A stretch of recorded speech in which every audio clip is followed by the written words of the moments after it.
Les X-Men sont enfin de retour. Après avoir effectué une mission de reconnaissance dans l'océan Pacifique à la recherche d'un nouveau mutant détecté par Cerebro, les X-Men de Charles Xavier ont été capturés par une mystérieuse entité. Seul Cyclope a pu s'échapper et regagner Westchester afin d'avertir leur mentor du danger et, avec lui, recruter une nouvelle équipe.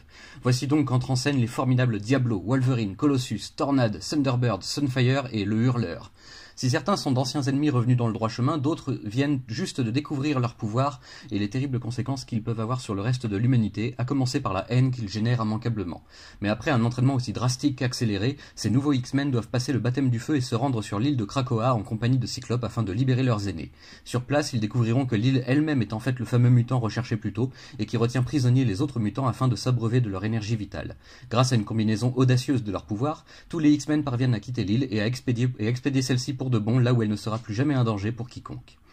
De retour aux États-Unis, l'heure est venue de prendre de grandes décisions qui auront de lourdes conséquences. En effet, les anciens X-Men pensent que l'heure est maintenant venue pour eux de se retirer et de mener une vie ordinaire, tandis que les nouvelles recrues assurent la relève. Scott, cependant, ne peut se résoudre à abandonner sa mission et fait donc ses adieux à ses camarades d'autrefois ainsi qu'à son grand amour, Jean, pour prendre la tête de la nouvelle équipe.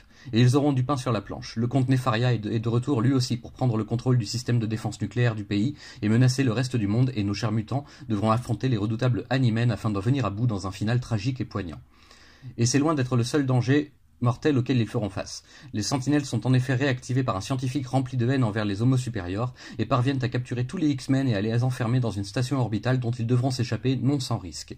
Après avoir déjoué les plans de leur ennemi, nos héros doivent fuir une prison qui menace d'exploser à tout instant, et c'est à bord d'une navette spatiale en piteux état qu'ils feront leur grande évasion, grâce avant tout au sacrifice de Jean Grey, qui restera seul aux commandes jusqu'au retour sur Terre et au crash de la navette dans l'océan. Une nouvelle tragédie, ou bien le commencement de l'une des plus grandes intrigues de toute l'histoire des X-Men. Il faudra d'abord venir à bout de Black Tom et du Fléau qui tentent de les attirer dans un piège en Irlande sur les terres du Hurleur, où nos héros sauront-ils déjouer l'adversaire ? Nous le saurons dans l'album suivant, hélas, car celui-ci s'arrête exactement à cet instant. C'est une grosse année pour les mutants qui font là leur grand retour éditorial après presque 5 ans d'absence et de vaines rééditions. Marvel fait en effet le choix de confier le sort et le renouveau de ces créatures infortunées à un certain Chris Claremont, qui restera aux commandes de la série durant près de 16 années très bien remplies. Avec l'aide du dessinateur Dave Cockrum, Claremont va en effet redéfinir l'univers mutant pour les décennies à venir, grâce à de nouvelles recrues et surtout à un sens de la dramaturgie ravivé que Stan Lee avait progressivement abandonné en son temps. S'il n'a pas toujours été évident à suivre ou à comprendre, Claremont a tout de même prouvé à maintes reprises qu'il aime profondément les mutants qu'on lui a confiés, et qu'il ne veut que leur bien, et qui aime bien châtie bien, comme on dit. Drama, humour de situation comme en parole, ainsi qu'une imagination débordante et un dessin très expressif et précis, tout cela participera à la renaissance des X-Men et à en faire l'un des meilleurs titres Marvel de l'époque.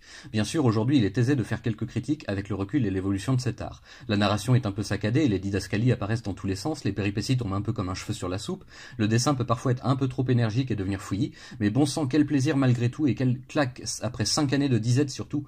Je vous invite grandement à vous plonger ou à vous replonger dans ces aventures des années 70, le début d'une longue carrière pour ceux qui reviennent de loin, on peut le dire, et qui ont bien mérité qu'on leur donne une seconde chance.